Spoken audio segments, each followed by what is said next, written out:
सिंहासनगता नित्यं पद्माश्रितकरदव्या शुभदास्तु सदा देवी स्कंदमाता यशस्विनी। नमस्कार मित्रों, राधे राधे। आपका मेरे चैनल पर एक बार फिर से स्वागत है। माँ दुर्गा के 5वें स्वरूप को स्कंद माता के नाम से जाना जाता है। भगवान स्कंद कुमार कार्तिकेय के नाम से भी जाने जाते हैं। ये प्रसिद्ध देवासुर संग्राम में देवताओं के सेनापति बने।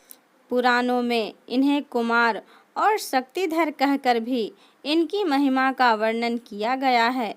इनका वाहन मयूर है, अतः इन्हें मयूर वाहन के नाम से भी अभिहित किया गया है।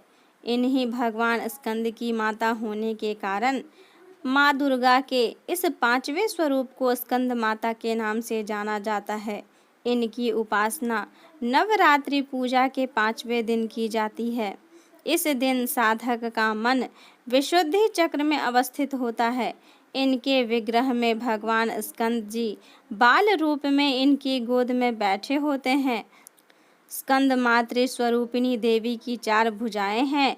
ये दाहिने तरफ की ऊपर वाली भुजा में भगवान स्कंद को गोद में पकड़े हुए हैं और दाहिने तरफ की नीचे वाली भुजा जो ऊपर की ओर उठी हुई है उनमें कमल पुष्प है। बाईं तरफ की ऊपर वाली भुजा वर मुद्रा में तथा नीचे वाली भुजा जो ऊपर की ओर उठी हुई है उनमें भी कमल पुष्प ली हुई हैं।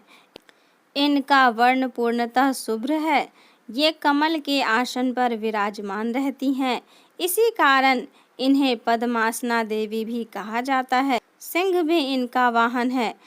नवरात्रि पूजन के 5वें दिन का शास्त्रों में पुष्कल महत्व बताया गया है।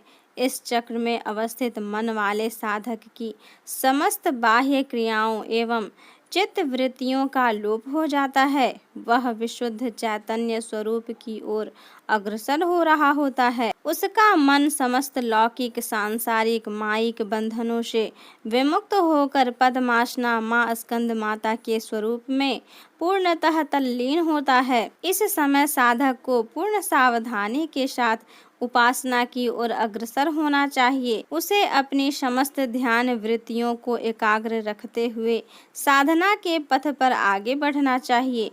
माँ स्कंद माता की उपासना से भक्त की समस्त इच्छाएं पूर्ण हो जाती हैं। इस मृत्यु लोक में ही उसे परम शांति और सुख का अनुभव होने लगता है। उसके लिए मोक्ष का द्वार स्वयमेव सुलभ हो जाता है। स्कंद माता की उपासना से बाल रूप स्कंद भगवान की उपासना भी स्वयमेव हो जाती है।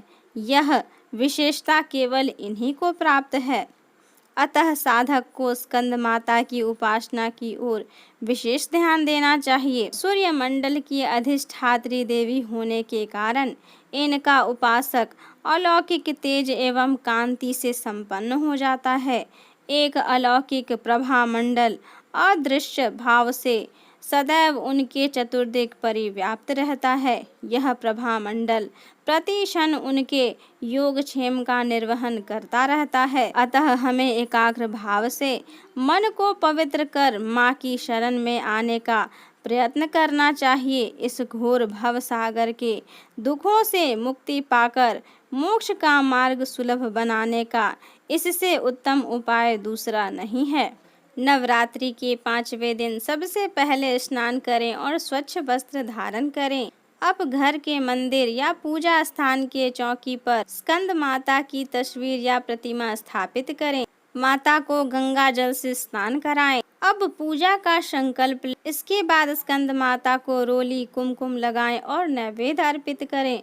अब धूप दीपक से माँ की आरती उतारें और आरती के बाद घर के सभी लोगों को प्रसाद बांटें और आप भी ग्रहण करें। स्कंद माता को सफ़ेद रंग पसंद है, इसीलिए आप सफ़ेद रंग के कपड़े पहनकर माँ को केले का भोग लगाएं।